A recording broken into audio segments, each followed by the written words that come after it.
Baik Bapak Ibu, kita mulai acara ini sambil menunggu peserta yang lain yang gabung di MSCP ini. Untuk saat ini baru bergabung 27 orang. Bismillah. Ke pasar pagi membeli tomat, tidak lupa membeli sepatu.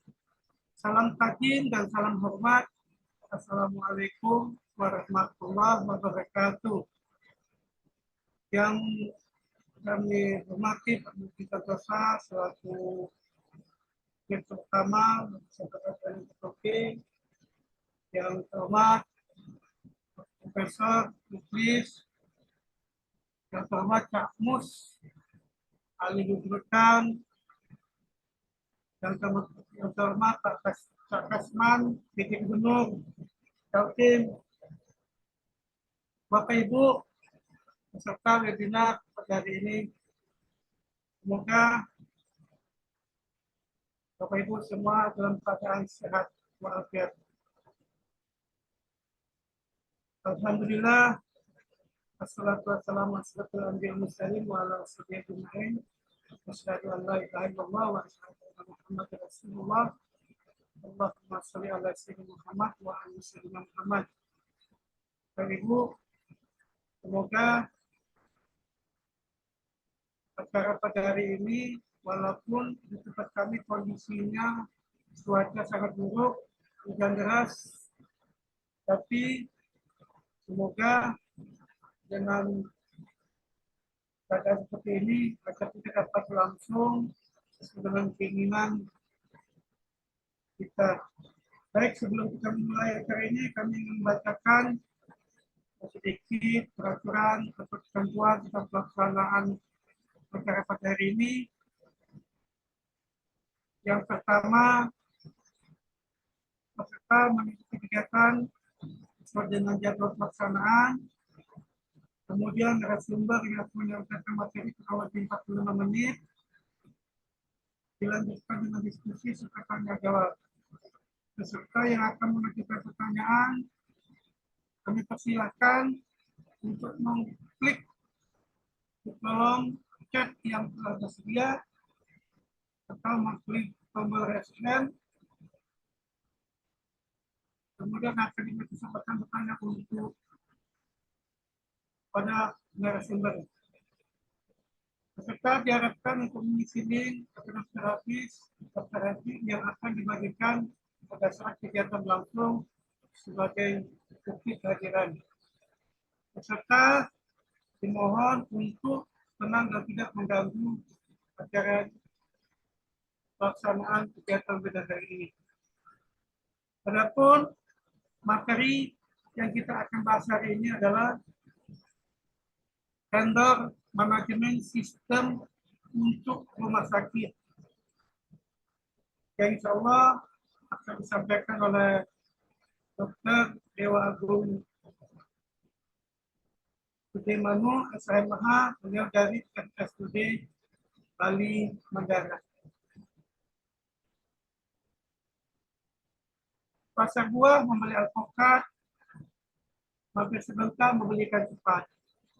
Jadilah orang yang berguna dan bermanfaat. Semoga keberkahan dan cuan yang didapat.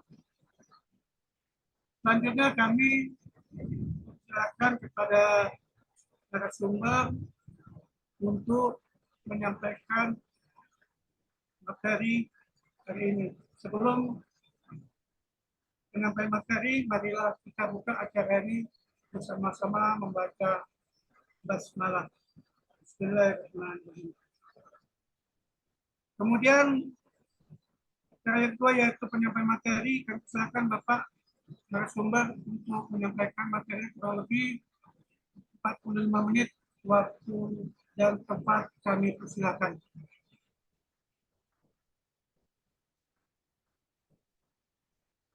Baik, terima kasih Pak Nasir. Apakah suara saya terdengar dengan jelas, Bapak? Jelas. Alhamdulillah jelas, Pak. Baik, terima kasih Pak Nasir. Waktu kesempatan yang saya hormati Pak Muji, para senior di sini yang hadir, yang sudah sempat saya ajak ngobrol-ngobrol tadi, Cak Mus, Pak Prof. Muklis, juga saya dengar tadi ada Bang Kasman ya, yang sudah berkenan hadir, dan para senior, teman-teman, para sahabat pembelajar pengadaan barang jasa, dimanapun berada, salam sehat, salam rahayu, Om Swastiastu, Assalamualaikum warahmatullahi wabarakatuh, salam sejahtera, salam sehat buat kita semua.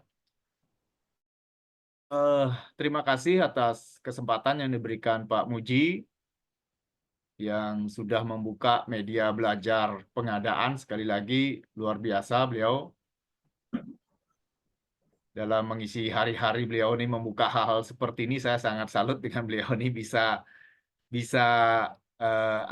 membuka kelas-kelas seperti ini, karena ini media-media penting buat kita sebagai orang-orang pembelajar untuk berdiskusi. Adapun saya yang ditugaskan, diminta oleh Pak Muji dalam mengisi pada siang hari ini, mungkin lebih kepada sharing saja, karena kita adalah orang-orang pembelajar.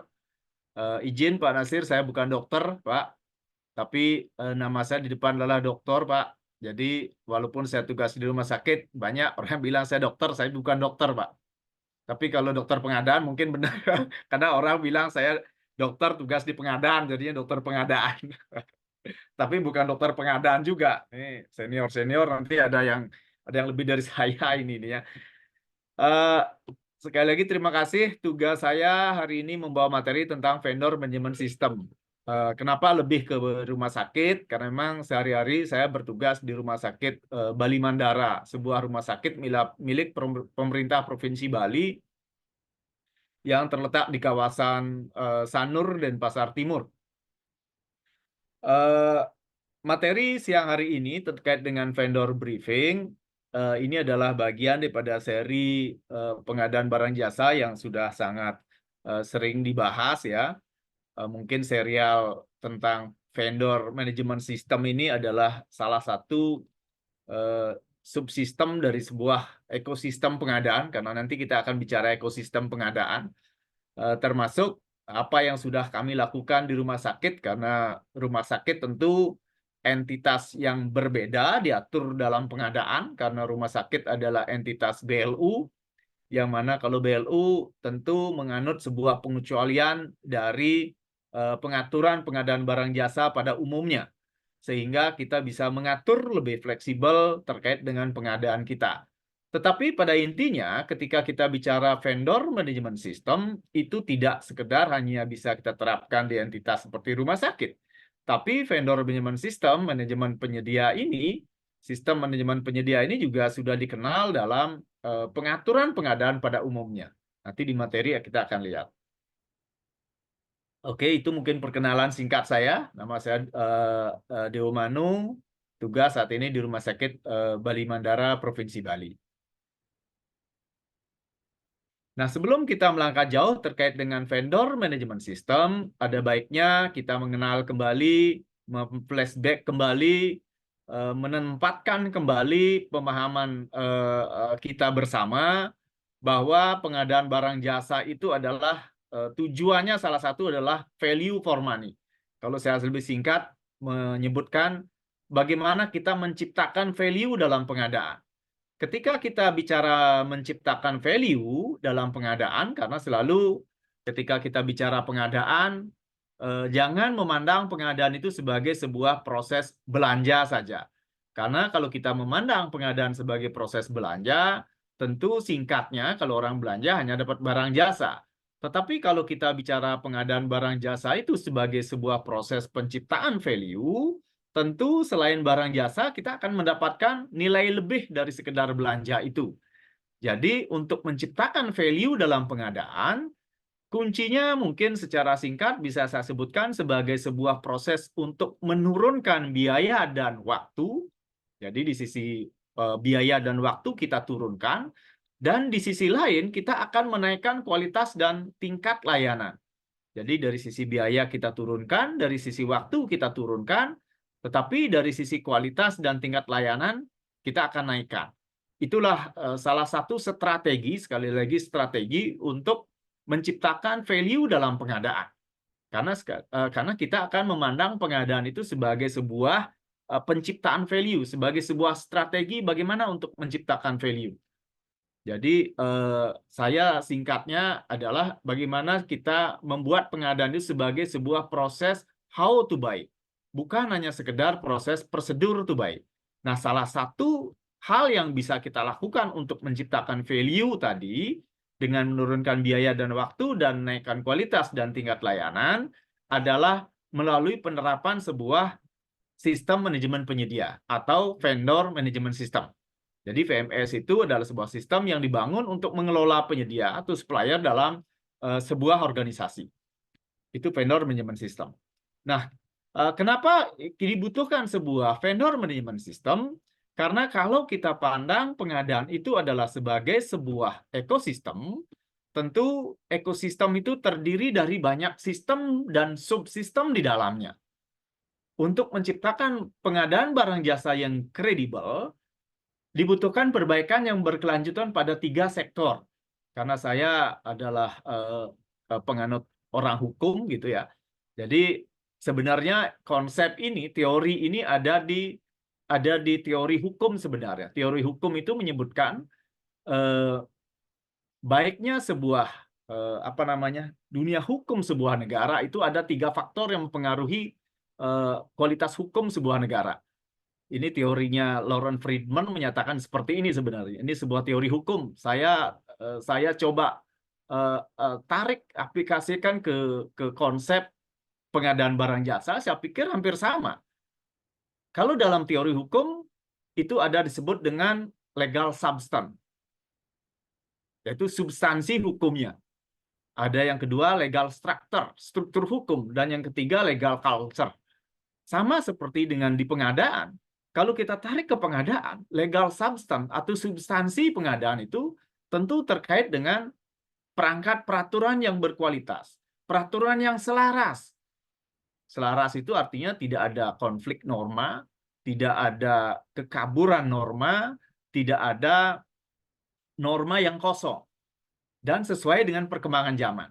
Coba kalau kita flashback lihat peraturan pengadaan, saya pikir sudah sangat banyak peraturan pengadaan yang ada di negara kita, bahkan mungkin over ya. Banyak sekali peraturan pengadaan. Sampai kita lupa mana peraturan udah diganti apa belum gitu ya. Kalau saya bilang selaras, mungkin belum. Mungkin masih banyak yang terjadi konflik norma dalam banyak peraturan. Mungkin ya, mungkin karena saya tidak juga menginventarisir. Tapi beberapa mungkin belum selaras. Jadi kalau dari legal substance-nya mungkin belum sempurna banget. Legal substance untuk pengadaan itu. Dari sisi legal culture, lagi di sisi legal culture, itu terkait dengan lembaga termasuk pelaku yang terlibat dalam ekosistem pengadaan. Jadi struktur pengadaannya, termasuk lembaganya, kalau di lembaga mungkin ada UKPBJ, ada LKPP, dan dari pelaku, termasuk pelaku di dalamnya. Kalau kita bicara pelaku pengadaan, tentu tidak bisa dalam sebuah ekosistem itu kita hanya memandang pelaku itu dari sisi pembeli. Dalam hal ini kalau kita bicara pemerintah, pengadaan barang jasa pemerintah dari sisi pemerintah saja. Tentu pelaku itu juga bisa terdiri dari para penyedia juga, atau para pelaku usaha. Itu juga terlibat erat dalam sebuah ekosistem pengadaan. Dan yang ketiga adalah culture atau environment atau lingkungan terkait dengan budaya, kebiasaan, sikap nilai yang berkembang dan mempengaruhi ekosistem pengadaan. Jadi inilah yang nanti akan berkolaborasi menghasilkan sebuah pengadaan barang jasa yang kredibel, yang dipercaya, yang bisa memberikan manfaat buat organisasi. Sehingga kalau dari 3 komponen ini berkolaborasi yang baik, itu akan menghasilkan PBJ yang kredibel.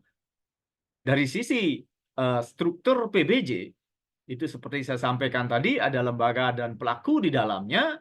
Tentu pelaku ini dalam hal ini adalah penyedia atau vendor, adalah salah satu pelaku yang terlibat dalam ekosistem pengadaan barang jasa yang perlu dilakukan pengelolaan dalam sebuah sistem manajemen penyedia. Mungkin ini yang melatar belakangi materi siang hari ini terkait dengan vendor management system. Tadi saya sebutkan bagaimana menciptakan value. Yang kedua, value itu akan kita dapatkan ketika ada interaksi atau ada kolaborasi antara 3 komponen yang terlibat dalam pengadaan, yaitu struktur PBJ, substansi, dan culture yang berkembang. Dari sisi substansi, peraturan perundang-undangan tentu menjadi tanggung jawab pemerintah dalam hal ini pembuat regulator. Yang kedua, dari sisi struktur terkait dengan lembaga dan pelaku yang terlibat dalam ekosistem. Nah, ini menjadi tanggung jawab kita bersama untuk memperbaikinya. Dan ketiga, dari sisi culture juga menjadi tanggung jawab kita bersama untuk membangun budaya dan kebiasaan, sikap nilai yang baik untuk perkembangan ekosistem pengadaan yang lebih baik. Nah, dari sisi ini saya sampaikan bahwa tugas pemerintah, kalau kita bicara terkait dengan pembinaan pelaku usaha, dalam hal ini karena kita akan bicara sistem manajemen penyedia, vendor management system, dari sisi tugas pemerintah, kembali kalau saya kutip sebuah teori dalam hal pemerintahan, tugas pemerintah itu sebenarnya ada 4. Yang pertama, tugas pemerintah sebagai regulator, pembuat aturan. Kedua, tugas pemerintah sebagai penyedia layanan publik, ya, penyedia layanan publik. Yang ketiga, tugas pemerintah juga ada dalam sisi berusaha, itu fungsi pemerintah juga. Yang keempat adalah tugas pemerintah dari sisi judgment, yaitu menciptakan atau membentuk situasi yang kondusif, situasi adil dalam hal pergaulan masyarakat. Itu tugas pemerintah. Nah, dalam hal ini tugas pemerintah dari sisi pembinaan pelaku usaha adalah bagaimana menciptakan ruang atau situasi yang adil bagi pelaku usaha untuk berkembang dalam ekosistem pengadaan itu. Nah, ini manfaat daripada vendor management system. Yang pertama adalah mempercepat proses dan dokumentasi. Sekali lagi, karena kita bicara vendor management system, yaitu sistem manajemen penyedia, ketika sebuah sistem sudah terbangun, terintegrasi, tentu sebuah proses bisa kita simplifikasi, dokumentasi juga bisa lebih bagus, karena semua terintegrasi dalam sebuah sistem. Yang kedua, mengintegrasikan informasi produk dan layanan. Karena kalau kita bicara vendor management system, tentu bukan hanya penyedianya saja kita integrasikan, juga informasi-informasi produknya juga akan kita integrasikan. Dan ketiga, mempercepat proses evaluasi dalam pengadaan. Kalau sudah kita menerapkan sebuah sistem manajemen penyedia yang baik, vendor management system yang baik, tentu tahapan evaluasi dalam pengadaan itu bisa kita percepat. Karena salah satu tahapan bisa kita potong di situ. Nanti saya akan jelaskan juga di belakang tahapan mana yang bisa mempercepat proses evaluasi dalam pengadaan tadi. Nah, ini tujuan daripada vendor management system. Yang pertama adalah meningkatkan perolehan value for money. Tadi sudah saya sebutkan bagaimana ketika kita bicara pengadaan barang jasa, tujuan yang pertama itu adalah value for money. Bagaimana menciptakan nilai. Tentu kalau kita bicara nilai, tidak bisa nilai itu hanya dibatasi dari substansi harga saja. Tentu nggak bisa kita batasi dari sisi substansi biaya saja atau kualitas saja. Ini value ini adalah perpaduan kalau saya sebut dari sebuah perpaduan dari ketepatan, 6 tepat, yaitu tepat harga atau biaya, tepat waktu, tepat lokasi, tepat penyedia, juga tepat kualitas, dan tentu juga tepat kuantitas. Justru tepat kualitas harusnya yang pertama. Yang kedua, memastikan kinerja penyedia sesuai harapan. Karena kalau dalam vendor management system, itu tentu akan ada proses evaluasi kinerja untuk memastikan bahwa penyedia-penyedia yang memiliki kinerja yang baik mendapatkan reward, dan penyedia dengan kinerja yang tidak baik akan mendapatkan punishment. Sehingga kita pastikan kinerja penyedia itu sesuai dengan harapan kita. Yang ketiga, mengarahkan pengadaan barang jasa dari sekedar hanya penghematan, karena selalu kita bicara pengadaan itu yang termurah, kita bicaranya adalah penghematan dari sisi finansial, justru menjadi penghasil keuntungan. Kenapa bisa menjadi penghasil keuntungan? Karena dari kita membangun sebuah manajemen penyedia yang baik, bukan hanya pengadaan itu menjadi dipandang sebagai proses belanja, tetapi justru bisa jadi pengadaan itu adalah menjadi penghasil daripada keuntungan. Karena selalu kalau kita bicara pengadaan itu hanya belanja semata, tentu proses itu hanya mendapatkan kita belanja, mengeluarkan cost money, kita mendapatkan barang jasa. Tetapi dengan vendor management system, kita akan mengarahkan pengadaan itu tidak hanya sekedar belanja, tetapi bagaimana menciptakan value tadi. Value tadi juga kita bicara dari sisi keuntungan. Keuntungan itu, manfaat itu tidak sekedar hanya dari sisi uang semata. Tetapi manfaat itu, penghasil keuntungan itu bisa dilihat dari banyak sisi, banyak faktor. Bisa saja keuntungan itu bisa tidak ada nilai uangnya, tetapi value-value lain yang bisa kita dapat. Salah satunya adalah saya sering menganalogikan ketika sebuah organisasi pengadaannya bagus, kredibel, dipandang oleh ekosistem yang lain, dalam hal ini pelaku usaha memandang baik pengadaan dalam sebuah organisasi, tentu value nilai organisasi itu akan naik di mata masyarakat. Nah, dari sisi ini tidak bisa kita ukur dari sisi finansial semata, bahkan mungkin lebih. Saya berikan contoh ketika misalnya sebuah rumah sakit seperti tempat kami, ketika pengadaan kita bagus, tentu layanan yang bisa kita berikan kepada masyarakat tentu sangat bagus. Karena kesuksesan sebuah layanan organisasi dalam hal ini rumah sakit tentu didukung oleh kualitas-kualitas vendor atau penyedia yang baik. Nah, dari sisi itu kalau supply daripada obat, bahan medis habis pakai itu supply-nya bagus, kualitas produknya bagus, masyarakat puas, tentu naiklah nilai daripada rumah sakit itu. Value rumah sakit itu akan naik. Value rumah sakit naik. Tentu kalau value rumah sakit naik, bukan hanya pasien saja yang ramai datang, pengunjung yang datang, tetapi pihak-pihak yang mengajak kerjasama untuk mendapatkan keuntungan lain, itu tentu banyak. Karena value rumah sakit sudah bagus di mata masyarakat. Itulah gunanya kita melakukan vendor management system. Yang keempat adalah mengurangi risiko dan ketahanan penyedia. Karena dengan vendor management system yang baik, mengelola atau memanage vendor dengan baik, tentu risiko-risiko dapat kita kurangi. Kita tentu ketahui, Bapak Ibu semua, pengadaan itu akan menjadi masalah ketika ada pihak-pihak yang tidak puas, itu bersuara di luar. Kalau pihak-pihak yang tidak puas itu menyampaikan ke dalam, ke internal, tentu kita bisa kelola dengan baik ketidakpuasan mereka. Tapi kalau itu disampaikan keluar, nah risikonya akan besar. Nah, ini tujuan kita melakukan vendor management system. Selanjutnya, mengelola hubungan untuk mendukung strategi dan kinerja organisasi. Dalam hal ini, jika penyedia itu kita manajemen dengan baik, bahkan kita libatkan dari awal untuk membangun strategi organisasi kita, sudah barang tentu sangat banyak keuntungan yang kita dapatkan.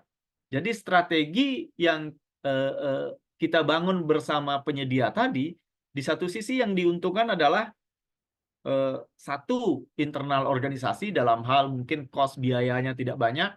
Yang kedua, produk yang kita dapatkan akan tepat. Tepat dalam arti produknya tepat harga, tepat secara kualitas juga akan kita dapatkan, tepat secara waktunya akan tersedia, tepat secara lokasi akan kita terima di lokasi gitu. Ini dari mana kita dapat? Ya dari mengolah hubungan untuk mendukung strategi dan kinerja organisasi. Sekali lagi, suksesnya operasional sebuah organisasi adalah didukung dengan bagusnya kinerja daripada penyedia itu sendiri.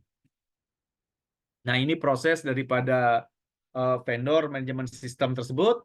Pertama, tentu menilai kualifikasi pelaku usaha. Kedua, kemampuan pelaku usaha sesuai dengan kebutuhan organisasi, ini tahapan qualification. Jadi analogi saya, dalam sebuah organisasi, contohnya kami di rumah sakit, kita tidak hanya menerima penyedia itu atau mencari penyedia atau searching penyedia ketika ada pekerjaan. Setiap saat pun ketika ada pelaku usaha yang menawarkan produk ke tempat kami pasti terima. Nanti pelaku usaha tersebut ketika produknya lulus trial atau ketika presentasi rasanya produk itu bisa dimanfaatkan oleh rumah sakit, pelaku usaha tersebut akan kami nilai kualifikasinya untuk kami masukkan ke dalam daftar penyedia yang bisa kami ajak kerjasama. Jadi setelah lulus kualifikasi, penyedia itu kami masukkan ke dalam daftar di onboard.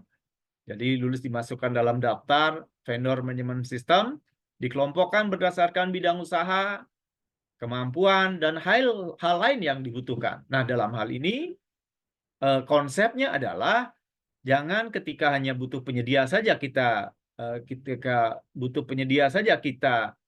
mencari penyedia, tetapi rumah sakit itu baiknya adalah ketika butuh barang jasa, penyedianya itu sudah tersedia.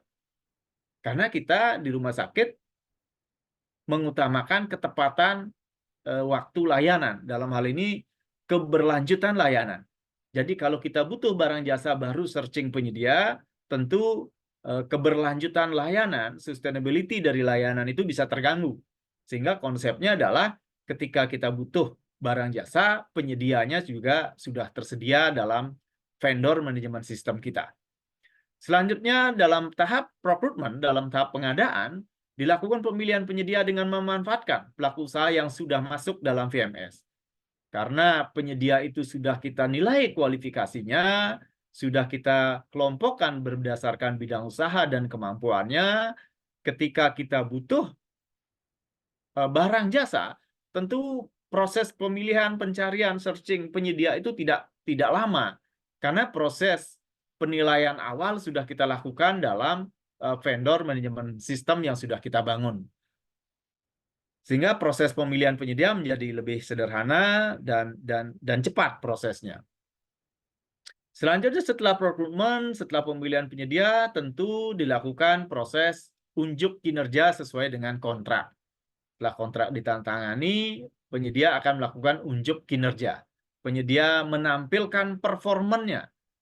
Selanjutnya, setelah menampilkan performan, dilakukan penilaian kinerja penyedia. Dan hasil penilaian sebagai bahan evaluasi kerjasama antara organisasi kita dengan penyedia. Inilah tahapannya. Hasil evaluasi itu nanti akan menjadi bahan masukan kembali. Nah, ini kalau saya analogikan sebagai sebuah siklus yang tidak terputus. Jadi bahan penilaian ini, bahan evaluasi ini akan dijadikan masukan, inputan data untuk masuk di onboardnya vendor manajemen sistem kembali. Sehingga ini menjadi sebuah siklus yang tidak terputus. Dan hasil penilaian sebagai bahan evaluasi kerjasama antara vendor dengan kita di rumah sakit. Nah, kalau saya bicara kerjasama, sebenarnya tingkatan kerjasama dengan pelaku usaha itu ada seperti ini. Yang pertama, kalau kita posisikan pelaku usaha itu sebagai vendor atau tradisional supplier, saya dapat jelaskan kalau kita bicara memposisikan pelaku usaha itu sebagai vendor, tentu kerjasama hanya sebatas memenuhi kebutuhan pembeli. Hanya transaksional ini. Memastikan penjual memperoleh pembayaran. Hubungan tingkat kerjasama vendor itu hanya sebatas jual beli saja. Yang kedua, certified supplier. Certified supplier ini melakukan sertifikasi kepada supplier-supplier di organisasi kita. Organisasi dapat merancang sendiri syarat sertifikasi atau merujuk pada standar yang sudah ada. Misalnya, bisa menggunakan standar ISO, itu bisa digunakan sebagai bahan certified supplier. Sehingga nanti ketika kita melakukan pemilihan penyedia, sertifikasi ini bisa kita persyaratkan agar vendor atau supplier yang kita inginkan atau yang kita butuhkan itu benar-benar sesuai dengan persyaratan pekerjaan yang kita butuhkan. Yang ketiga, partnership. Dalam posisi partnership, kerjasama dengan supplier sudah semakin tinggi. Jadi sudah semakin erat kerjasamanya. Adanya komitmen jangka panjang, kepercayaan dan visi yang sama, kerjasama untuk meningkatkan efisiensi dan penyelesaian masalah. Karena kalau sudah bicara partnership, tentu di situ akan ada sharing risk, berbagi risiko, dan berbagi profit, keuntungan. Sharing risk dan sharing profit. Posisi supplier dalam posisi partnership ini sudah lebih naik lagi tingkatannya. Sudah di atas vendor, sudah di atas certified supplier. Yang tingkatan yang ketiga yang lebih tinggi itu adalah partnership. Dan tingkatan yang keempat itu adalah strategic alliance. Kalau sudah dalam posisi ini, supplier dan kita, organisasi, sudah memiliki cara pandang yang sama dalam menjalin hubungan jangka panjang dan sustainable, berkelanjutan. Mewujudkan visi bersama dengan membangun strategi bersama. Nah, di posisi mana tingkatan kerjasama antara supplier dengan kita? Coba kita potret kembali. Apakah masih di posisi vendor, certified supplier, partnership, atau strategic alliance? Tentunya, gunanya kita mengelompokkan ini, kalau saya kaitkan dengan kuadran belanja, kalau sesuai dengan apa namanya, kuadrannya supply positioning model Peter Kranjit, kalau mungkin dalam tradisional supplier bisa kita gunakan untuk belanja-belanja kita yang rutin yang sifatnya spot procure, sekali beli. Mungkin dalam posisi tradisional supplier cocok. Tetapi kalau sudah tingkatannya yang leverage, yang nilainya sudah semakin besar, itu mungkin bisa kita gunakan certified supplier. Ketika kita bicara partnership, ini mungkin sudah pada kuadran belanja kita, berada pada risikonya yang lebih tinggi. Bisa dalam kuadran bottleneck ataupun dalam kuadran critical. Kuadran bottleneck itu ketika risikonya tinggi walaupun nilai belanja kita masih kecil. Tetapi karena risikonya tinggi, tentu kita tidak berani bermain-main dalam kuadran ini. Sebaiknya kita pilih supplier-supplier yang ada pada tingkatan kerjasama dalam kuadran partnership ataupun strategic alliance. Nah, model kolaborasi, model kerjasama yang bisa kita potret dalam vendor management system, itu bisa transaksional collaboration. Jadi, dalam transaksional collaboration ini mencapai pelaksanaan transaksi yang efisien dan efektif tanpa kesepahaman strategi jangka panjang. Ini yang saya sebutkan sebagai sebuah belanja yang sifatnya rutin operasional sekali beli. Terjadi kesepakatan harga dalam periode tertentu, proses transaksi segera dapat dilaksanakan. Jadi kalau sudah dalam posisi transaction collaboration, kita tidak boleh lama-lama, nego, begitu sepakat, langsung transaksi. Nah, tentu di posisi mana belanja-belanja kita seperti ini? Tentu berada dalam kuadran yang posisinya ya, kuadrannya dan risiko yang rendah. Yang kedua, cooperative collaboration. Terdapat komitmen para pihak untuk berbagi informasi, forecast, perkiraan kebutuhan kita, inventory, pengadaan barang, pengiriman barang, termasuk kapasitas produksi. Dalam cooperative collaboration, sudah ada kolaborasi yang lebih dari sekedar transaksional semata. Di sini sudah ada komitmen para pihak untuk berbagi informasi. Jadi, kalau saya analogikan, ini seperti kalau di tempat kami ada kontrak payung. Ini seperti kontrak payung, karena di setiap kontrak payung saya selalu isikan klausul dalam kontrak untuk masing-masing pihak berbagi informasi. Contoh, pihak rumah sakit akan memberikan informasi terkait ketersediaan stok kami, pihak supplier juga akan memberikan data ketersediaan barang di pasaran. Sehingga kami ingin supplier kondisi barang di pasaran terbatas, supplier akan menginfokan ke kami. Menginfokan ke kami bahwa kondisi di pasaran barang lagi terbatas, sehingga kami mendapatkan prioritas. Karena kita sudah melakukan cooperative collaboration. Yang Tiga, yang tingkatan lebih naik lagi adalah coordinated collaboration. Adanya arus informasi dua arah. Proses perencanaan dan eksekusi yang selaras dalam siklus rantai pasok. Contohlah bentuk kerjasama vendor manajemen inventory. Salah satu yang bisa kita gunakan kalau kita di rumah sakit, contohnya adalah seperti kerjasama kita untuk produk implan. Implan itu implan tulang. Karena kalau implan itu pola kontrak biasa, kalau kita gunakan pola kontrak biasa itu agak susah karena kebutuhan barang itu sesuai dengan kondisi pasien masing-masing. Dan kalau Bapak Ibu teman-teman tahu, kalau operasi patah tulang begitu nggak bisa lama-lama nunggu. Jadi begitu dokter menyatakan menggunakan implan tipe yang begini gitu, tipe A gitu misalnya, harus segera ada barangnya. Dan itu sesuai dengan bentuk anatomi pasien. Sehingga yang cocok digunakan adalah kerjasama vendor manage inventory. Kalau dalam bahasa ininya seperti konsinyasi. Jadi vendor itu supplier itu menitipkan implannya di rumah sakit dengan inventory yang mereka kelola sendiri. Jadi mereka masih bertanggung jawab terhadap barang mereka, dan rumah sakit baru akan membayar terhadap implan yang kepake, yang digunakan. Jadi barang-barang lain yang masih di rumah sakit tidak menjadi tanggung jawab rumah sakit. Itu vendor manajemen inventory. Seperti seperti kerjasama konsinyasi. Dan yang terakhir adalah synchronized collaboration. Nah, kalau synchronized collaboration ini cocok sekali di rumah sakit untuk produk-produk yang memang butuh pengembangan. Rasanya di banyak rumah sakit pasti ada proses ini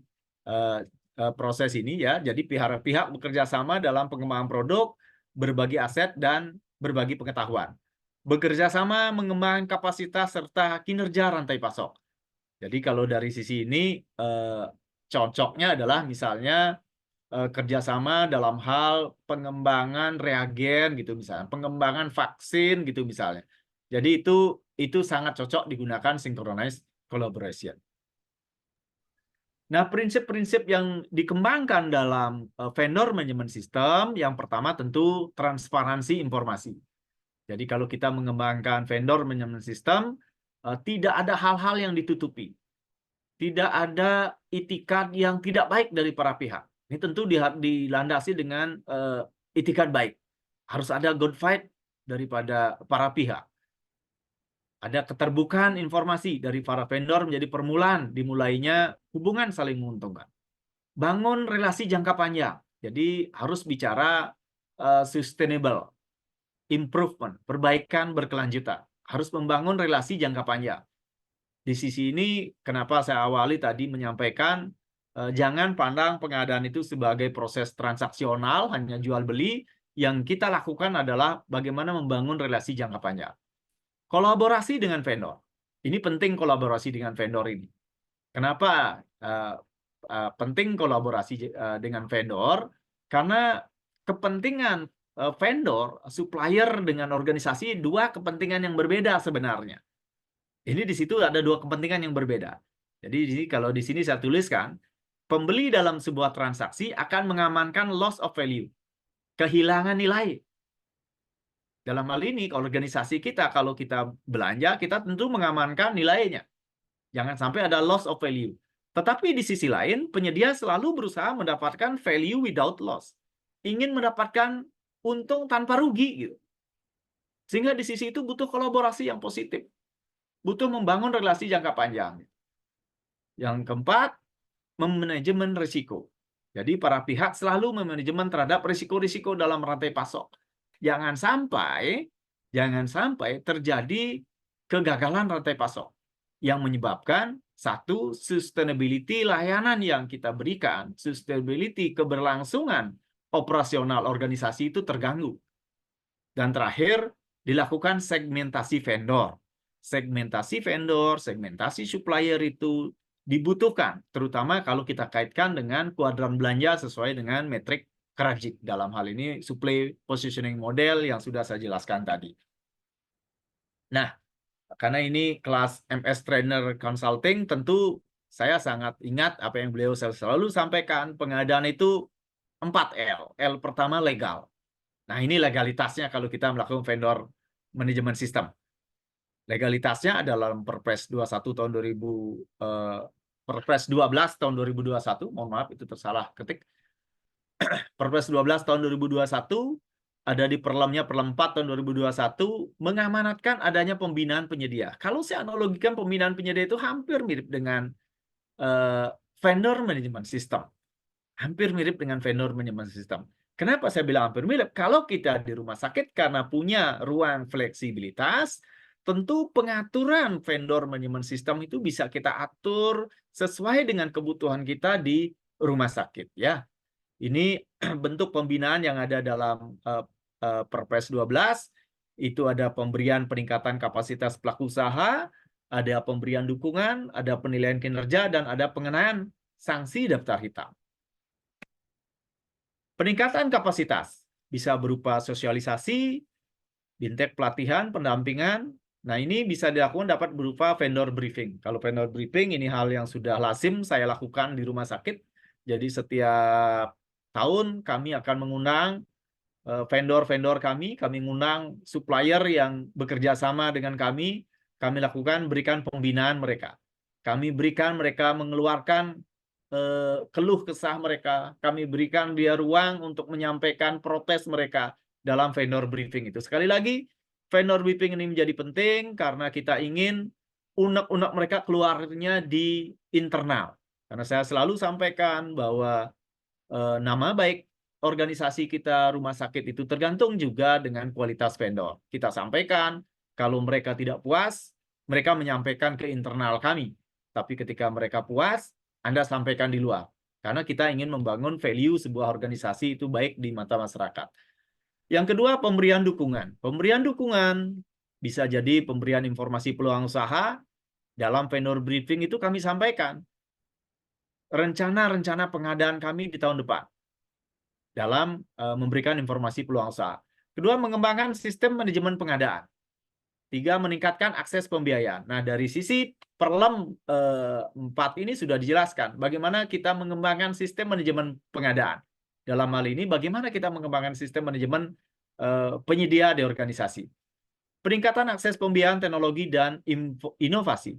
Di sisi ini, akses pembiayaan teknologi dan inovasi itu kita bisa fasilitasi dengan kolaborasi tadi yang saya sampaikan, synchronous collaboration. Dari sisi penilaian kinerja, sederhana, jadi penilaian kerja itu kita buat secara sederhana, mudah, aplikatif, transparan, objektif, profesional, dan berintegritas. Dan terakhir adalah pemberian sanksi.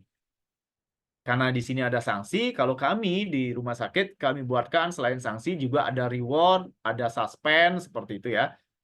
Dan blacklist. Sehingga pengenaan sanksi ini bisa dilakukan secara profesional, proporsional, dan akuntabel tentunya. Nah, ini siklus manajemen penyedianya. Jadi strategi manajemen penyedia, rekrutmen pelaku usaha, unjuk kinerja, evaluasi, pembinaan. Nanti hasil evaluasi dan pembinaan itu akan menghasilkan, kalau dia aktif berarti hasil evaluasinya bagus, kalau review hasil evaluasinya cukup atau standar, kalau suspend hasil evaluasinya tidak baik, gitu ya. Yang suspend itu bisa kita suspend dalam 1 tahun tidak pernah kita kasih kerjaan, dan blacklist tentu 2 tahun kita tidak kasih kerjaan karena dimasuk daftar hitam. Ini siklus manajemen penyedia.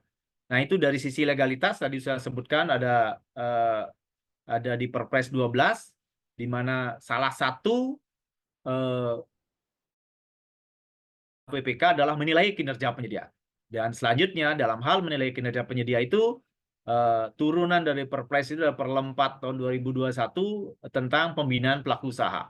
Itu dari sisi legalitas. Nah, dari sisi L pertama legal, yang kedua logis. Nah, ini logisnya.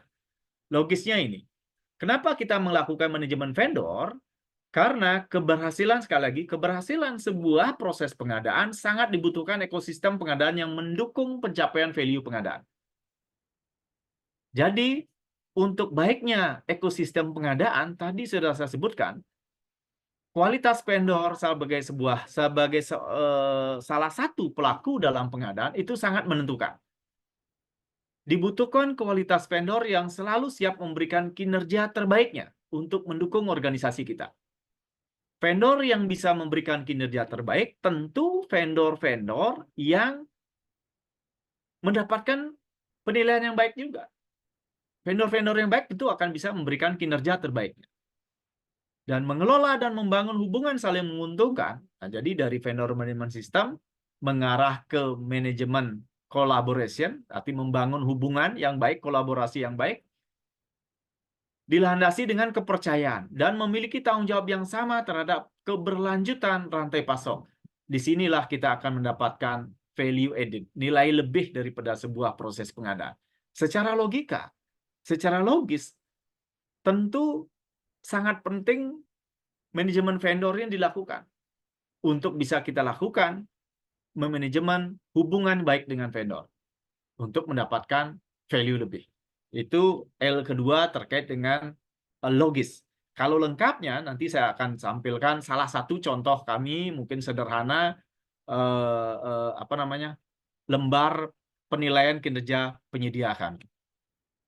Itu mungkin saya sampaikan dari sisi suplai vendor management system. Sekarang saya akan buka salah satu contoh, mungkin teman-teman bisa kembangkan lebih dari apa yang sudah kami lakukan. Ini mungkin baru sebatas sederhana banget. Jadi teman-teman bisa gunakan Perlem 4 tahun 2021 untuk membuat atau menyusun penilaian vendor sendiri. Penilaian vendor sendiri. Oke, mungkin itu dulu yang bisa saya sampaikan. Kalau ada pertanyaan, saya persilakan. Saya kembalikan ke Pak Nasir. Terima kasih, Pak Nasir. Silakan.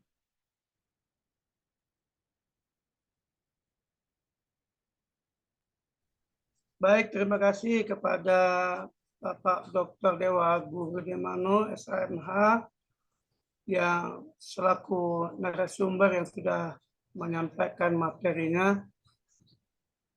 Materi ini cukup menarik sekali, karena memang terus terang kami secara pribadi juga baru atau jarang mendengar vendor sistem ini. Dari apa yang disampaikan tadi, materi tadi banyak catatan-catatan juga sih yang mungkin kita bahas dalam kesempatan ini. Tapi sebelum itu kami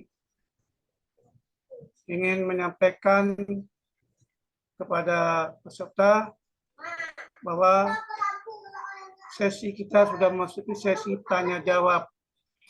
Jadi kami persilakan kepada Bapak Ibu peserta yang ingin bertanya dan berdiskusi bersama di forum ini, kami persilakan untuk mengklik di kolom chat atau raise hand untuk bertanya langsung. Nah, kebetulan Pak, ini sudah ada dari Ibu Umaisarah yang sudah raise hand. Silakan Bu. Mic-nya di-unmute Bu. Silakan untuk bertanya langsung kepada narasumber terkait dengan materi ini. Mic-nya Bu, di-unmute Bu, mic-nya. Ibu, belum kedengar Bu. Mic-nya Bu, di-unmute dulu Bu.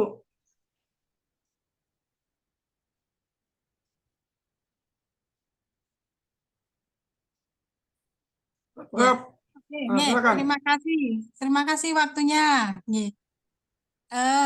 Saya dari RSUD Jombang, Bapak. Ya, Umaisaro, saya selaku PPK di RSUD Jombang untuk khususnya obat dan BMHP. Ya.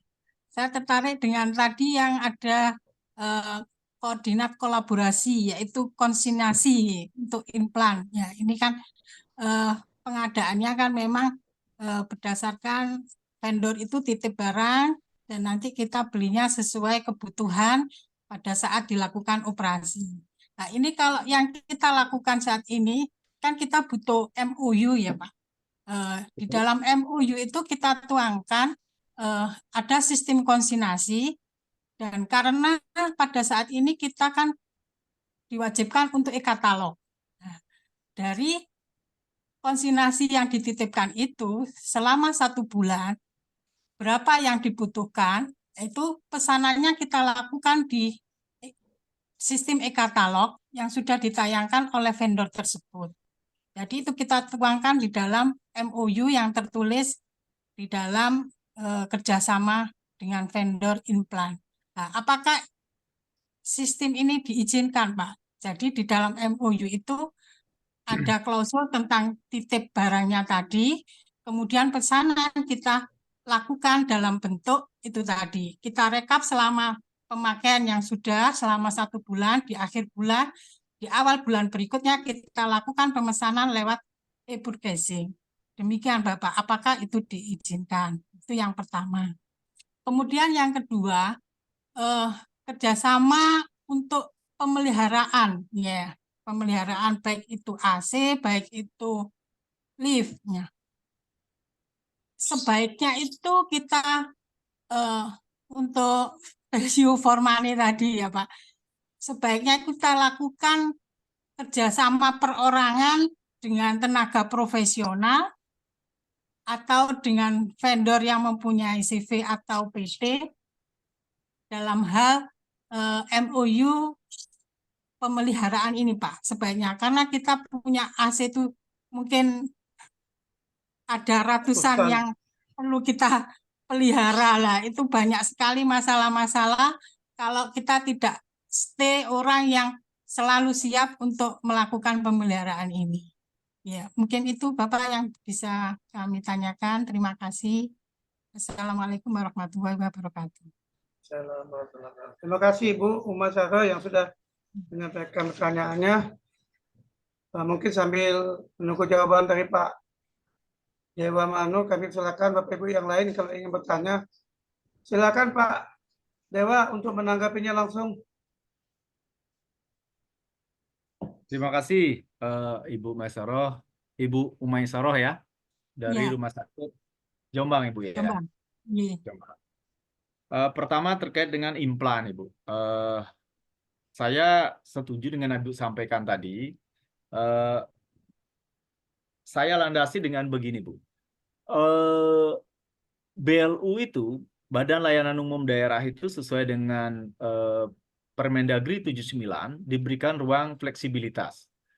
Fleksibilitas itu, salah satu fleksibilitas yang diberikan adalah terkait dengan kerjasama.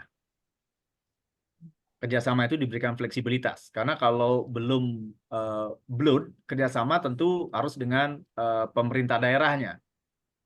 Baru turunannya baru dengan rumah sakit. Nah kalau blood udah bisa kerjasama langsung dengan rumah sakit, karena ruang fleksibilitas itu sudah diberikan.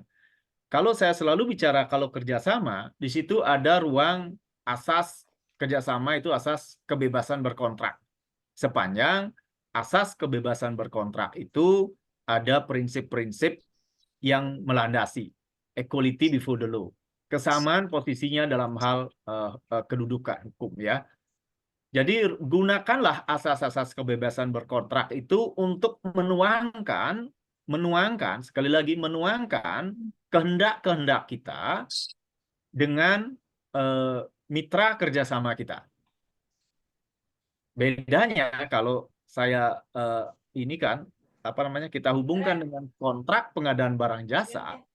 Kalau kontrak pengadaan barang jasa kan prinsipnya itu asasnya itu berlaku asas take it or leave it. Karena persyaratan sudah kita susun dulu.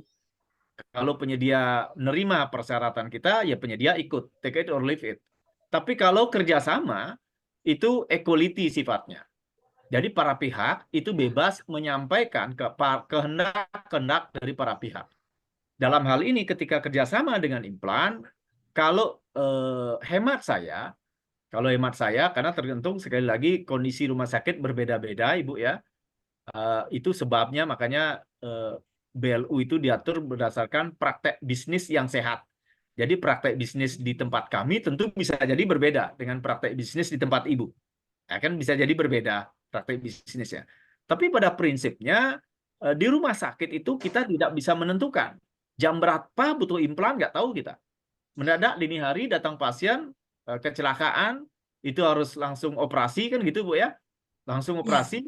Kalau kita gunakan pengadaan konvensional, itu tentu sudah pasti akan membahayakan layanan kita, fatal akibatnya, kan fatal akibatnya. Nah, di sisi inilah saya dorong kenapa konsinyasi, barangnya harus tersedia di rumah sakit, barangnya tersedia di rumah sakit, dipakai dulu barangnya. Dipakai dulu barang. Masalah transaksinya karena ini menjadi kembali saya bicara ekosistem dalam pengadaan barang jasa secara nasional, adanya di SPSE gitu ya, ekosistemnya dibangun di situ. Menurut saya sebaiknya lakukan segera pembelian setelah dipakai, diklik saja langsung, diklik langsung. Toh juga ketika kita klik pembayaran kan kita bisa buatkan secara berkala.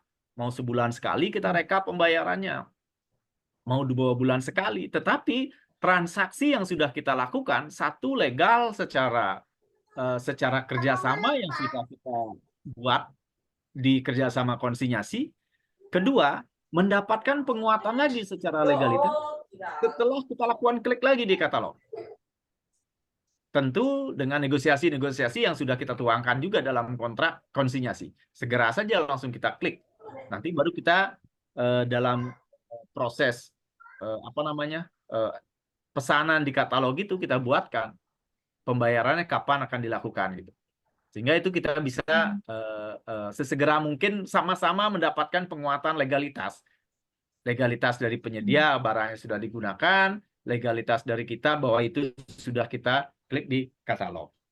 Itu pertama. Yang kedua terkait dengan kerjasama pemeliharaan AC. Sekali lagi, mohon maaf Bu Umaysaroh, Blood itu dikelola sesuai dengan praktek bisnis. Praktek bisnis tempat Ibu mungkin berbeda tempat kami. Itu pertama. Dari sisi kerjasama pemeliharaan AC, LIP itu ya, tergantung. Kenapa saya bilang tergantung? Karena kalau AC split seperti itu bisa jadi penyedia perorangan bisa cleaning AC kalau AC split. Tetapi begitu bicara AC sentral, tidak semua tukang servis perorangan bisa mengerjakan itu AC sentral. Tidak bisa sembarangan. Jadi tergantung itu. Yang kedua, secara mitigasi risiko, kalau AC, kalau di tempat kami kontraknya kontrak payung. Jadi di pemeliharaan AC kami kontrak payung. Kontrak payung kami menyebutkan bahwa dalam dalam pekerjaan pemeliharaan AC ketika cleaning 1 unit AC split berapa? Kita buatkan harga unit cost persatuan pekerjaannya. Kalau nambah freon berapa? Tapi kalau AC sentral, kami juga lihat kondisi barangnya. Kalau menurut kami riskan kita kontrakan, biasanya kita kontrakan dengan memang penyedia yang punya kualifikasi terhadap AC sentral ini. Karena ini AC sentral yang menurut saya tidak sembarang orang yang bisa mengerjakan AC sentral. Itu bedanya. Tapi kalau AC split saya buatkan kontraknya adalah kontrak payung dengan badan usaha. Dengan badan usaha. Kontrak payung. Itu. Dan untuk lift juga kami gunakan kontrak payung. Jadi karena lift kami sudah berhenti, sudah habis masa garansinya, kontrak payung kami gunakan adalah perkunjungan mereka. Jadi kita buatkan kunjungan-kunjungan untuk untuk penyedia datang ke rumah sakit, dan kontrak payung kami lakukan, kami kombinasikan dengan multi-years. Jadi kebetulan untuk lift ini kontrak multi-years kami berakhir di bulan Mei ini. Jadi kami multi-years 3 tahun dengan kontrak payung. Kontrak payung multi-years. Multi-years kontrak payung. Itu Ibu yang bisa saya sampaikan, dan sekali lagi mungkin ininya berbeda tempat Ibu. Nah ini sebenarnya ruang bagus buat kita sharing-sharing di rumah sakit, karena bisa Ya. jadi praktek di tempat Ibu berbeda, bisa jadi kami bisa terapkan di tempat kami juga seperti itu, Ibu. Jadi makasih Ibu, seperti itu yang bisa kami Ya. sampaikan. Ya, terima kasih Pak Dewa. Ya, mungkin kalau yang konsinasi tadi, kalau setiap yang kita pakai klik, waduh kayaknya kok susah ya. Nanti pekerjaannya PP itu jadi banyak. Kalau satu pasien Betul. butuh langsung diklik ya. Jadi kami ambil efisiensi 1 bulan sekali kita rekap. Tapi kita tuangkan hal itu di dalam MOU. Nggak apa-apa ya Oh, Pak ya. iya, iya. Iya. Jadi legalitasnya sudah ada di MOU, Bu, ya? Iya, betul. Sudah kesepakatan di MOU kita tuangkan seperti itu. Berarti Karena semacam kalau di iya, katalog itu hanya pencatatan pembelian saja artinya, Bu, ya? iya, berdasarkan rekapan yang sudah disepakati tiap kali kita menggunakan kan keluar resep. Nah, resep itu yang kita rekap di akhir bulan. Begitu, Bapak. Terima kasih masukannya. Makasih, Bu. Iya, sama-sama. Terima kasih Ibu Sama-sama, sudah Bapak. bertanya. Iya. Jadi memang Pak tadi masalah Ibu ini, kebetulan saya juga pejabat pengadaan Bu di Rumah Sakit Umum Kota Pangkal Pinang ini. Memang kalau Ibu bilang tadi untuk obat-obatan BMHP itu, saya itu pesannya itu sampai saat ini sudah kurang lebih 300-an SP. Itu nantinya saya pusing juga nanti laporan untuk penilaian kinerjanya tuh, kasihan PPK-nya tuh. Nah, memang Bu, kalau kita seperti Bapak bilang tadi, Pak narasumber tadi bilang, untuk penyedia obat-obatan kurang lebih di kami itu 45 penyedia, Pak. Nah, itu kalau kita ikat dengan satu perjanjian, kemudian kita tinggal pesan obat melalui e-katalog, itu agak ribet, Pak. Agak ribet kata rumah sakitnya itu agak susah karena masing-masing penyedia ini kalau kita kerjasama itu walaupun sudah diikat kerjasama pun kita tidak bisa diutamakan Pak, dalam artian misal kita butuh obat 1.000, ternyata mereka cuma menyediakan 500, kemudian pada saat kita butuh mereka tidak memberikan barang yang cukup.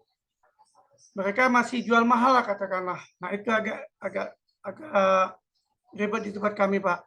Kemudian juga setiap kali kita akan melakukan perjanjian seperti itu yang Bapak bilang tadi, kita atur dalam vendor management system kan.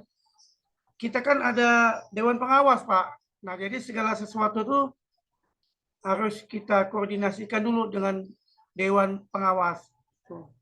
Itu sebagai tambahan juga dari Ibu masyarakat juga kita berdiskusi. Nah terkait dengan dewan pengawas ini Pak, kami memang agak susah Pak koordinasinya gitu. Mungkin ada tips juga dari Pak Dewa terkait dengan bagaimana sih koordinasi dengan dewan pengawas ini terkait untuk, karena segala sesuatu pengadaan maupun contoh kemarin kita bahas masalah parkir di RSUD itu harus izin dulu dengan dewan pengawas, KAP juga harus dewan pengawas juga. Jadi segala sesuatu harus koordinasi dengan pengawas. Nah ini bagaimana Pak menurut pendapat Bapak ini? Terima kasih Pak. Pak Nasir, pejabat pengadaan di sana, berarti Bapak pegawai rumah sakit ini, Pak? Saya fungsional Pak, tapi fungsional. pejabat pengadaan di rumah sakit. Kalau menurut saya, pertama apa yang Bapak sampaikan tadi, pertama terkait obat, Pak ya. Mungkin sharing, Pak ya, terkait obat. Mungkin bisa diterapkan SP-nya kepanjang, Pak.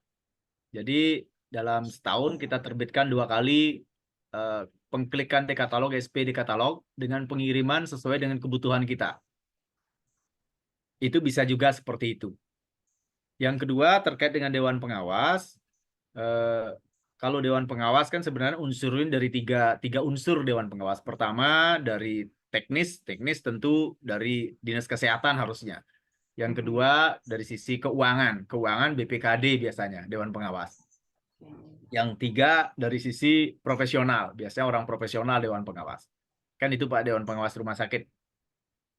Nah, untuk Dewan Pengawas sebenarnya kan mungkin tidak detail sampai masuk ke teknis sekali, Pak. Sebenarnya rumah sakit itu ada SPI sebenarnya Pak di sana, Pak. Ada Satuan Pengawas Internal yang harusnya lebih intens mengawasi jalannya rumah sakit daripada Dewan Pengawas. Tetapi kalau untuk investasi besar, untuk kebijakan strategis, itu memang butuh ke Dewan Pengawas. Kebijakan strategis. Tetapi hal-hal teknis seperti tadi rasanya sih di internal rumah sakit cukup ada SPI sebenarnya yang tahu. Itu. Nah, untuk vendor management system, kalau di tempat Bapak, apakah sudah ada peraturan direktur terhadap pengadaan, Pak? Perdir pengadaan? Sudah ada, Pak. Sudah ada. Ada mengatur, Pak, manajemen penyedia? Manajemen penyedia belum, Pak, kayak. Belum, Pak, ya? Ya, Kalau- di situ Hah? terkait dengan misalnya kerjasama operasional baru diatur itu. Kalau di tempat Kalau ini sudah nyusun, manajemennya Pak. belum, Pak. Belum ya. Kalau perdir kami, saya sudah masukkan di situ terkait dengan sistem manajemen penyedia. Nah, ketika nyusun perdir, inspektorat kami libatkan untuk review, biro hukum kami libatkan, dewan pengawas juga kami libatkan untuk itu. Tentu dewan pengawasnya nggak semua, Pak. Hanya kami surati saja dewan pengawas. Yang paling concern paling yang dari unsur profesional biasanya, Pak. Kalau dari BPKD paling hanya laporan keuangan. Kalau dari sisi dinas kesehatan juga nggak bakalan concern terkait ini. Paling yang paling concern itu adalah yang dari profesional. Tapi pada intinya hal terkait dengan vendor manajemen sistem ini kami masukkan dalam perdir kami. Di situ sudah muncul sistem manajemen penyedia. Itu, Pak. Coba ya. Memang, Pak, peraturan direktur rumah sakit ini punya masih mengacu kepada peraturan lama, Pak. Makanya kemarin saya pada waktu rapat beri masukan kepada kepala RSUD-nya, ayo kita rubah. Kita rubah perwakunya, kita rubah peraturan direkturnya, kita sesuaikan dengan peraturan terbaru. Ini masih mengacu pada Perpres yang lama, Pak. Perpres tahun 2010, 54 itu. Nomor 54 tahun. Iya, 2000 sampai dengan 2017 itu mengacunya. Jadi belum ke Perpres yang 21 atau 18.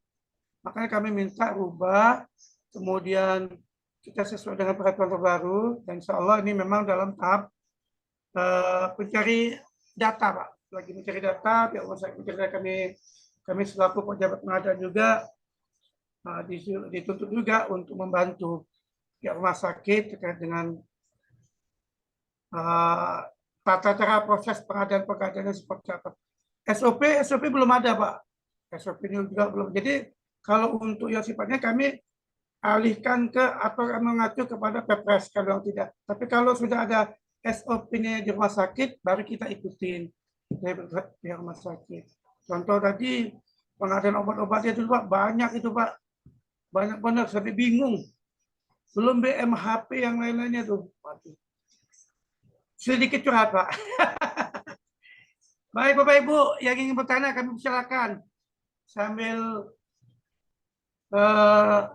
kita berdiskusi. Pak Amri mungkin, Pak Amri dari Maros, kami silakan Pak, bertanya Pak. Pak, kita berdiskusi. Silakan Pak Amri. Jadi memang agak sulit memang, Pak. Saya sudah. Tapi justru itu, Pak.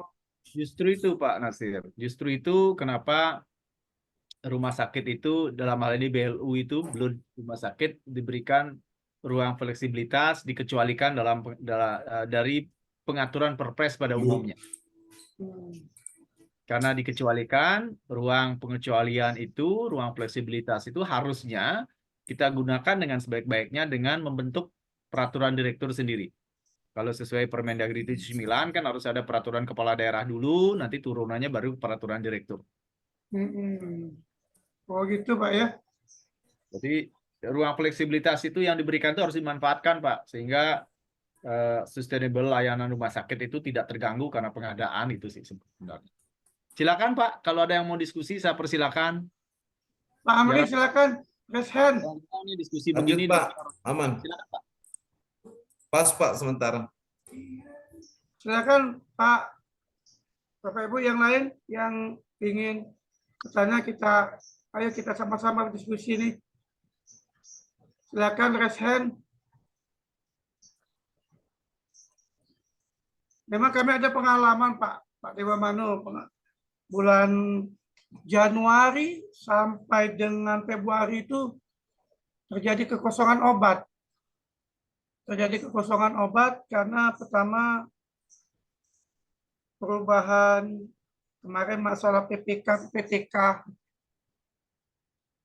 kekosongan jabatan kemarin. Jadi mana PPK, mana PPTK, PPK belum terbentuk SK-nya, jadi kekosongan yang kepala farmasi tidak berani mesen obat karena belum ada SK-nya. Sementara PPK-nya belum ditunjuk. Jadi sampai dengan Februari terjadi perdebatan siapa yang melaksanakannya. Sehingga terjadi kekosongan, Pak. Pada saat hebohnya, banyak pasien rumah sakit itu yang dialihkan ke rumah sakit provinsi, Pak. Karena tidak ketersediaan obat. Nah, itu. Memang bagus ini. Vendor manajemen sistem ini sangat bagus ini. Sebenarnya kalau bisa diterapkan di rumah sakit, Pak ya. Tapi Memang memang cocok Pak. Cocoknya di rumah sakit diterapkan ini Pak. Karena saya mengalami sendiri di rumah sakit. Kebiasaan kita selalu kalau konvensional, begitu butuh barang jasa, baru kita searching nyari penyedia. Tapi dengan ya, konsep manajemen sistem ini, penyediaannya sudah siap setiap saat kalau kita butuh barang jasa. Sehingga layanan kita nggak terganggu gitu. apa kita ikat kontrak Pak 1 tahun dengan penyedia, bisa nggak? Seperti Bapak bilang tadi, kontrak payung misalnya dengan CP, misal ini CP Baros misalnya, pengadaan obat ini kita ikat 1 tahun atau Kalau obat menurut hemat saya nggak dimungkinkan Pak dengan katalog. Beda kalau tadi bahasanya implan tadi, kalau implan kan satu produk implan itu memang dibawa oleh satu vendor biasanya. Gitu. Kalau ini obat ini menurut saya lebih condong saya menggunakan pembelian sekali klik SP jangka panjang, Pak. SP jangka panjang gimana maksudnya Pak? Mirip kontrak payung juga sih sebenarnya. Artinya kita klik misalnya obat 1000 gitu. Nanti pengirimannya bertahap sesuai dengan kebutuhan kita. Berapa kita butuh, kita minta. Tapi lewat katalog Pak ya? Oh, katalog. Jadi 1000 itu kuota 1000 itu sudah kita blok dulu 1000. Oh, berarti lebih baik diikat 1 tahun loh Pak. Berapa tahun kira-kira menurut? Ada sih memang, seperti kalau pengadaan kami di ATK-nya, ATK-nya saya ikat 1 tahun Pak, dari mulai Januari sampai Desember. Kebutuhan ya kurang lebih kontraknya itu 180 juta, kita ikat 1 tahun. Kemudian kami perpesanan setiap bulan itu berdasarkan kebutuhan. Nah, memang rencana kami mau ikat seperti itu, tapi kami kurang berani kalau untuk obat-obatan. Tapi kalau misalnya Bapak menyarankan seperti itu, mungkin kami bisa sampaikan ke Iya, Pak. Ibu Direktur kan? Lakukan nego, Pak, terhadap penyedia. Gitu, Pak. Jangka waktu lama, Pak ya? 1 Ya, tahun lah, Pak ya? Ya, karena kalau dengan jangka waktu lama itu satu, pasokan kita sudah dapat jaminan. Kedua, kita terhindar dari expired obat yang cepat, Pak. Karena barang itu disimpan sama dia. Beda dengan tadi implan. Implan itu konsinyasi di tempat kita. Ya. Gitu, Pak. Oh, gitu ya. Kalau obat ya di gudangnya vendor, butuh berapa ya kita minta. Tentu dari sisi itu klausul kontrak tetap berlaku dalam arti pengiriman barang dilakukan sesuai kebutuhan kita. Kedua, expired obat itu kita hitung dari sejak dikirim, bukan sejak kontrak. Bukan sejak kontrak ya. Ya Pak, sejak dikirim. Oh. Oke Pak, kita lanjut ke kolom chat nih. Sepertinya sudah ada yang di kolom chat nih. Pak Tandroli Nazara. Mungkin Pak Tandroli bisa langsung sampaikan ke narasumber nih. Selamat sore Pak, saya mau bertanya terkait bagaimana kiat melakukan pemilihan penyedia terkait dengan belanja obat di rumah sakit. Karena begitu banyak item dan belanja, kami sedikit sehingga kita kesulitan belanja obat. Kebetulan saya baru tahun ini menjadi PP di RSUD Taverinya. Nah ini sepertinya sama dengan pengalaman saya nih Pak. Saya Pertama, pesan sedikit obat. ya, pertama menurut saya karena ini ketergantung lagi, makanya tadi praktek bisnis yang sehat itu ini butuhnya sedikit-sedikit, ya. Iya. Pertama kalau obat itu kan satu sudah ditetapkan, obatnya mereknya pun ditetapkan kalau itu masuk formularium obat. Jadi sebenarnya kalau menurut saya mitigasi pengadaan obat itu harusnya dari awal penyusunan formularium yang disusun oleh komite medis. Sudah dimitigasi dari sana. Karena formularium itu kan disusun 1 tahun sebelumnya. Biasanya disusun 1 tahun sebelumnya formularium obat. Obat-obat mana yang kira-kira masuk formularium. Itu jadi sudah ditetapkan di situ mereknya obatnya apa. Karena sudah mengarah ke merek, tentu penyediaannya siapa, vendornya siapa, atau prinsipalnya siapa obat itu. Ya, kalau obat itu ada di katalog, tentu kita wajib transaksinya di katalog.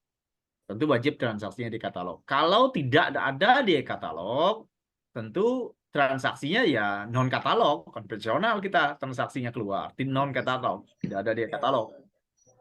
Terkait dengan pola kontrak yang bisa kita atur, satu tadi kita klik dengan SP jangka panjang, dengan minta pengiriman barang sesuai kebutuhan dan jaminan stok. Yang ketiga, jaminan barang itu expired date-nya setelah barang itu dikirim.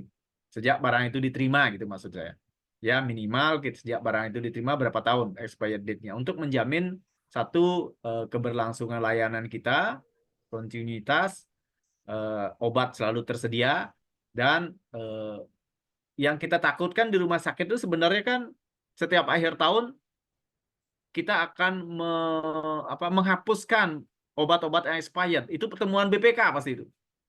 Pasti temuan BPK itu.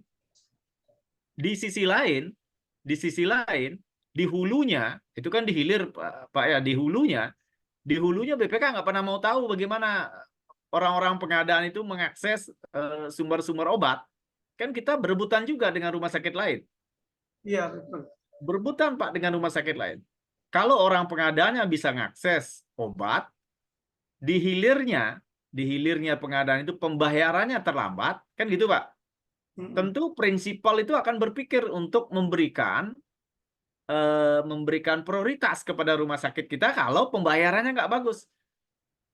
Makanya saya di perdir kami itu kami atur dari perencanaan sampai ke pembayaran pengadaan itu. Karena kalau pengadaan di rumah sakit siklusnya terputus, itu yang terjadi seperti itu. Kita orang pengadaan sudah cepat, tapi orang pembayaran terlambat, ya prinsipal itu juga tidak akan mau memprioritaskan kita. Padahal kita ingin menjalin kolaborasi lebih dengan prinsipal. Seperti materi saya tadi, bagaimana kita membangun kolaborasi jangka panjang. Nggak bisa dibangun seperti itu. Nah, di situ yang saya bilang, kalau pengadaan di rumah sakit itu memang sedikit berbeda perlakuannya. Sekali lagi itu karena diberikan ruang fleksibilitas pengecualian. Yang kedua, memang harus kita atur sendiri sesuai dengan karakteristik bisnis rumah sakit kita sendiri. Yang tentunya karakter rumah sakit itu pasti beda-beda di masing-masing rumah sakit. Tentu berbeda-beda. Harus kita memang atur sendiri. Diatur pun, pengaturan yang kita buat pun harusnya sifatnya kompleks, menyeluruh, sesuai dengan siklus supply chain manajemen rumah sakit tentang pengadaan obat ini. Ini memang tidak bisa satu teori yang menyelesaikan semua pengadaan obat ini. Nggak bisa.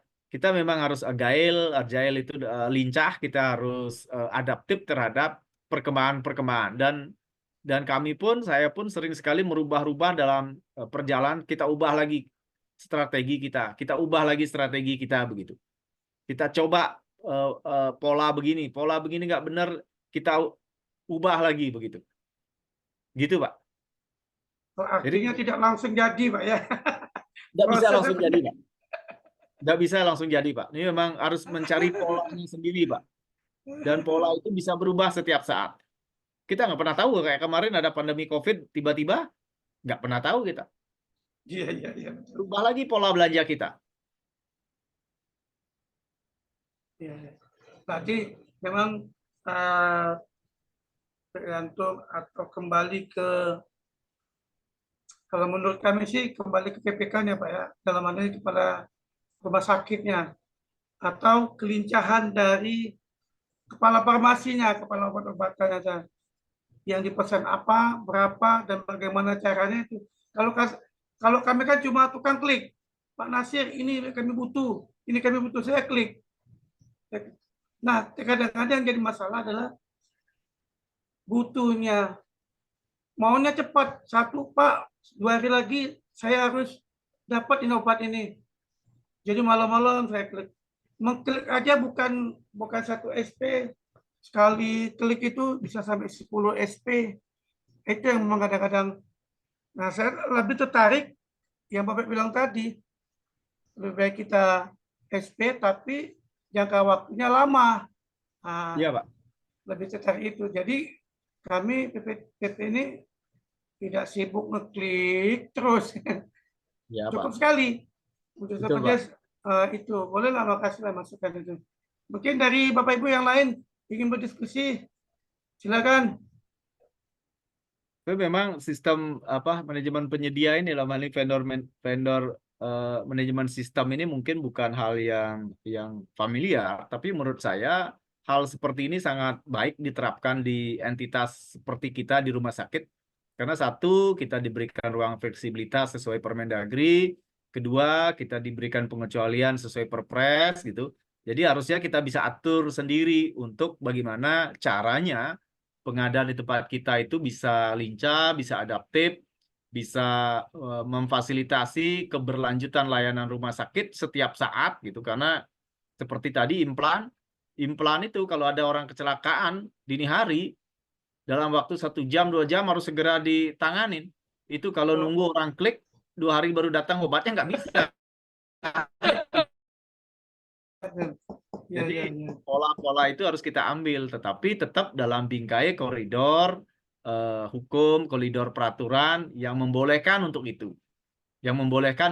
Sehingga saya sebutkan tadi pola-pola yang bisa kita ambil seperti itu, buatkan kerjasama agar ada legalitas. Setiap barang yang digunakan di rumah sakit itu tidak menjadi barang yang dalam tanda kutip barang yang liar, karena tidak ada legalitasnya barang itu. Tidak ada legalitas. Contoh kayak seperti pemeliharaan. Pemeliharaan gedung di rumah sakit nggak bisa terputus. Nggak bisa terputus.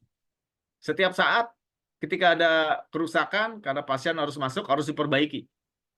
Ini di sisi ini kalau pengadaannya tidak memfasilitasi hal seperti ini, yang cenderung yang terjadi adalah disuruh kerja dulu baru kontrak. Nanti ada kecelakaan, buruhnya, tukangnya di rumah sakit nggak ada tanggung jawab.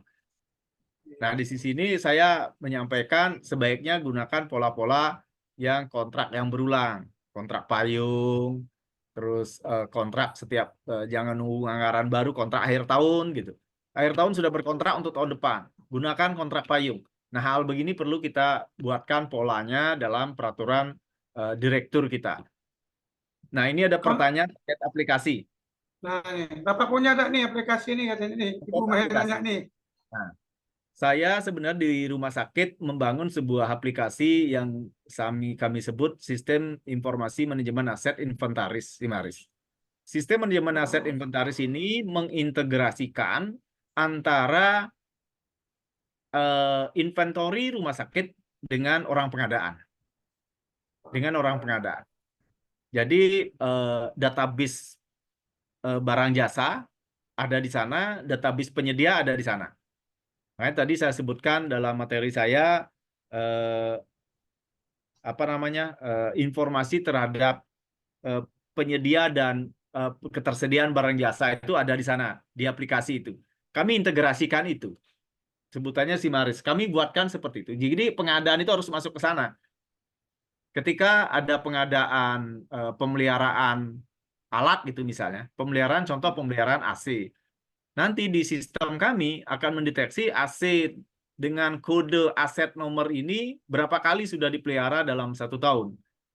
Karena prinsip pengelolaan blood kan efisien dan produktif. Jadi sepanjang efisien ya kami pelihara. Kalau sudah tidak efisien lebih bagus kami hapuskan gitu.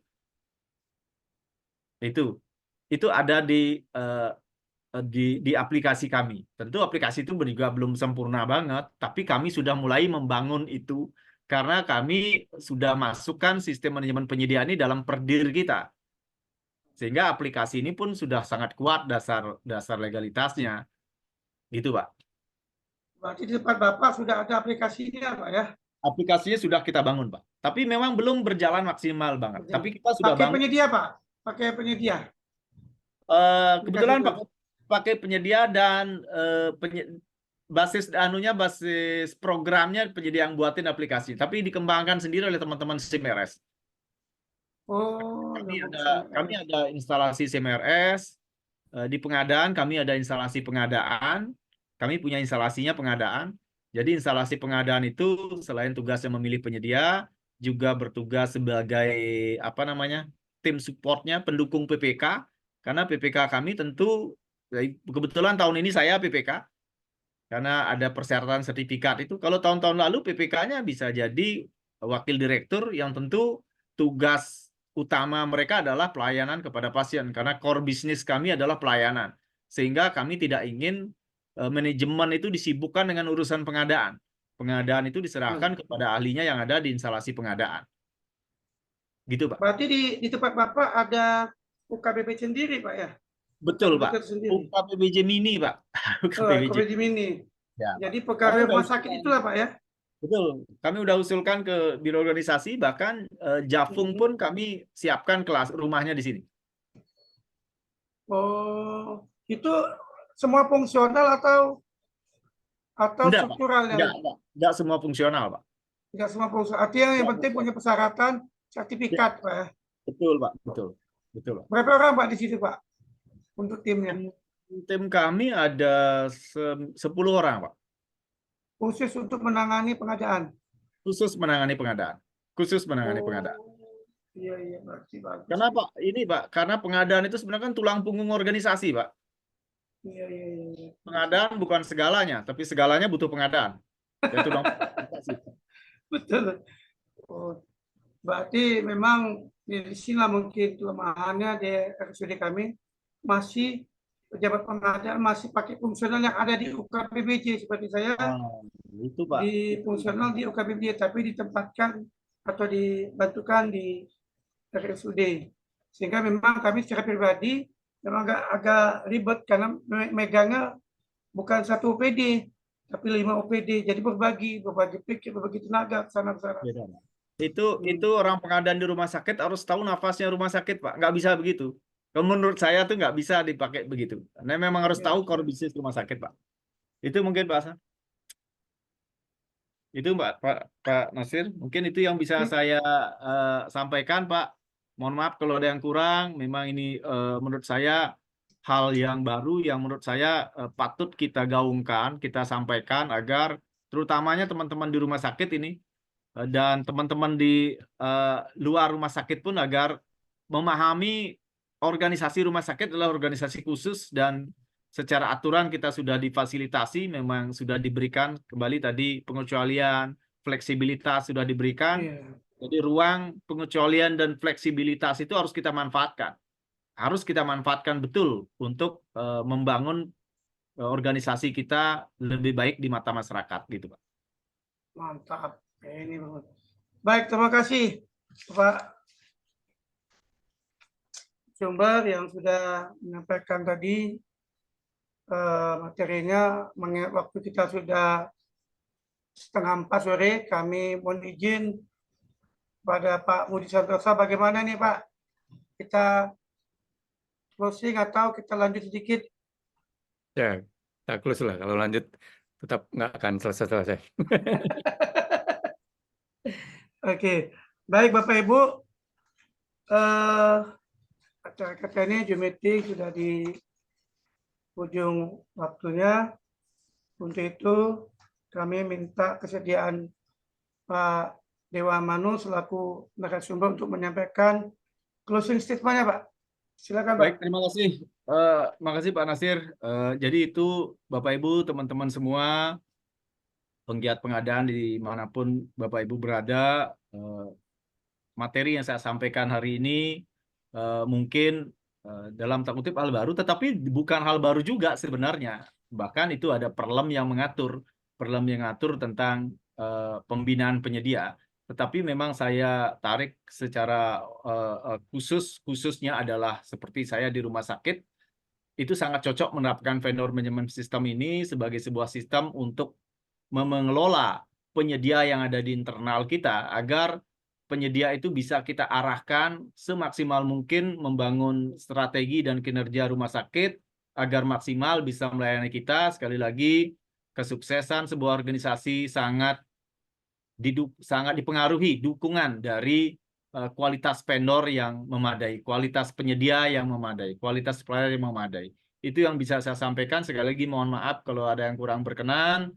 Waktu kembali saya serahkan kepada Pak Nasir. Terima kasih. Salam dari Terima Bali. kasih. Terima kasih Pak Dewa Manu. Selanjutnya kami Pak Muji untuk closing statement-nya. Silakan Pak. Ya, terima kasih Pak Nasir, terima kasih Pak Dewa Manu. Hari ini kita, Bapak Ibu, peserta yang berbahagia, kita mendapat teori dan sekaligus berbagi pengalaman dari Pak Dewa Manu bagaimana mengelola vendor management system di rumah sakit. Kita ucapkan terima kasih, semoga acara kita ini bermanfaat bagi kita untuk menggerakkan rumah sakit lebih efisien, efektif, dan sebagainya, termasuk value for money. Baik Bapak Ibu, kita akhiri kesempatan hari ini. Nanti kita jumpa lagi di hari Senin ya, dengan pengelolaan parkir di rumah sakit. Pengelolaan parkir di rumah sakit dengan narasumber Ibu Kristina dari rumah sakit, Bu Kris ya, dari rumah sakit RSUP Kemenkes Klaten. Terima kasih, saya kembalikan pada Pak Nasir. Baik, terima kasih Pak Muji yang sudah menyampaikan closing statement-nya.